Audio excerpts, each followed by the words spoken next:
से पहले स्क्रीन पर यह नंबर देखिए 3.63%।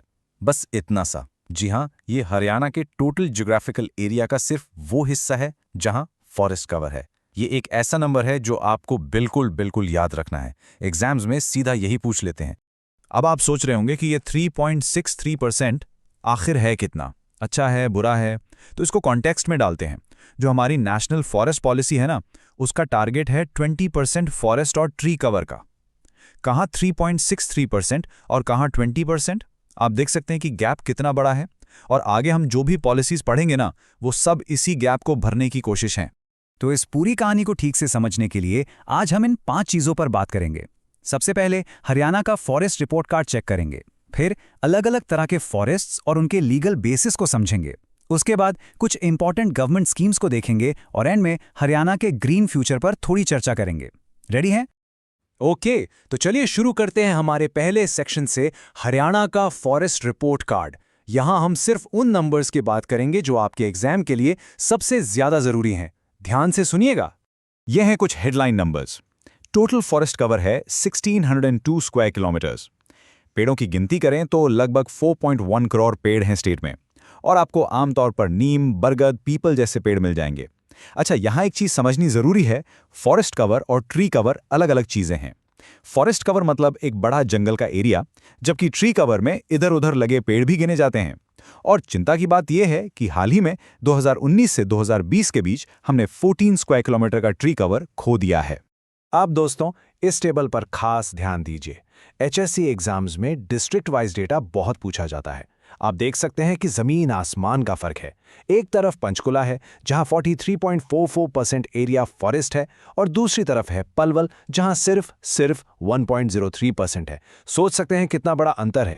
सिर्फ ये नहीं कि कितना जंगल है, बल्कि ये भी जरूरी है कि जंगल कैसा है, घना है या खुला खुला। और ये चार्ट बिल्कुल साफ साफ दिखाता है कि हरियाणा का ज्यादातर ऑलमोस्ट 70% फॉरेस्ट ओपन फॉरेस्ट है। बहुत घने जंगल, जिनको हम कहते हैं वेरी डेंस फॉरेस्ट, वो तो बस 28 स्क्वायर किलोमीटर्स में सिमट कर रह गए हैं। ये एक और चिंता की बात है। चलिए अब आगे बढ़ते हैं।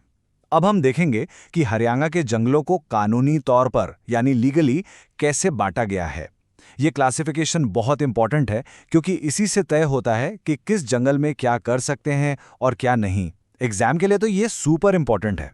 तो सबसे पहले आते हैं रिजर्व्ड फॉरेस्ट। बस नाम से ही समझ जाइए, रिजर्व्ड मतलब सबसे ज्यादा स्ट्रिक्ट। इनको इंडियन फॉरेस्ट एक्ट 1927 के सेक्शन 20 के अंडर बनाया गया है।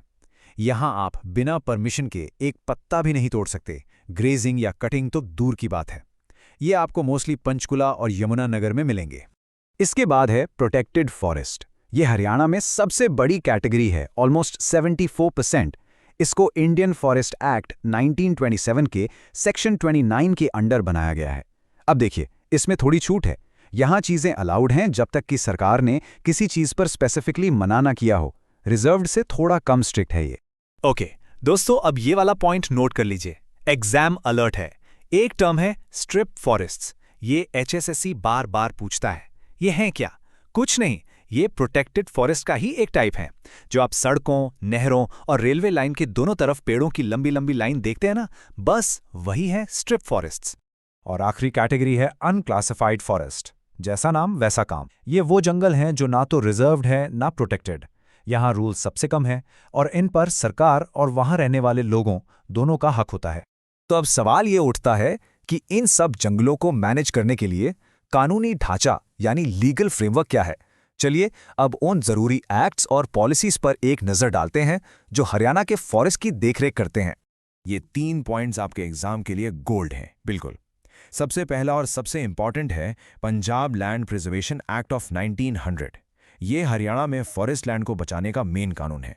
इसके सेक्शन 4 और 5 अचानक खबरों में आ जाते हैं क्योंकि ये जमीन के यूज पर रोक लगाते हैं ताकि मिट्टी का कटाव ना हो। और हाँ, जो 20% का टारगेट हमने शुरू में देखा था ना, वो हरियाणा स्टेट फॉरेस्ट पॉलिसी 2006 ने ही सेट किया था। ओके, अब आते हैं कुछ बहुत ही जरूरी सरकारी स्कीम्स पर।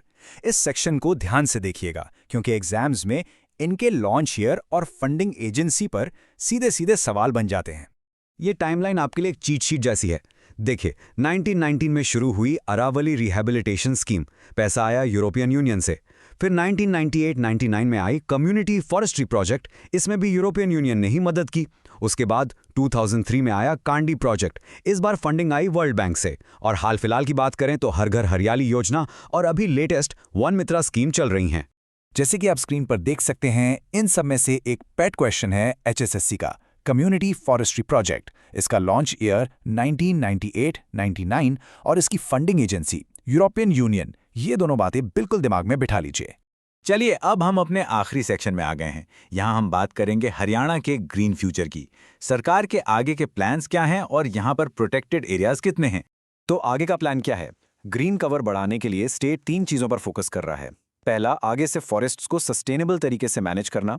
दूसरा, पंचायत और कॉमन जमीन का 25% हिस्सा प्लांटेशन के लिए फिक्स कर देना। और तीसरा, जो भी बड़े बड़े इंस्टीट्यूशंस हैं उनके लिए ये जरूरी कर देना कि वो अपने एरिया का 33% हिस्सा हरा भरा रखें। और ये नंबर्स भी बहुत इंपॉर्टेंट है, इन्हें भी याद कर लीजिए। हरियाणा में 2 नेशनल पार्क्स हैं, 8 वाइल्ड लाइफ सैंक्चुरीज हैं और 2 कंजर्वेशन रिजर्व्स हैं। ये वो प्रोटेक्टेड एरियाज हैं जो हमारी बायोडाइवर्सिटी यानी जैव विविधता को बचाने के लिए बहुत जरूरी हैं। तो आखिर में हम घूम फिरकर वहीं आ जाते हैं जहां से शुरू किया था। हमने इतनी सारी पॉलिसीज, स्कीम्स और प्लान्स देखे। सवाल यह है कि क्या ये सब मिलकर हरियाणा को उस 3.63% से 20% के टारगेट तक पहुंचा पाएंगे? ये दोस्तों एक बहुत बड़ा चैलेंज है, इसके बारे में जरूर सोचिएगा।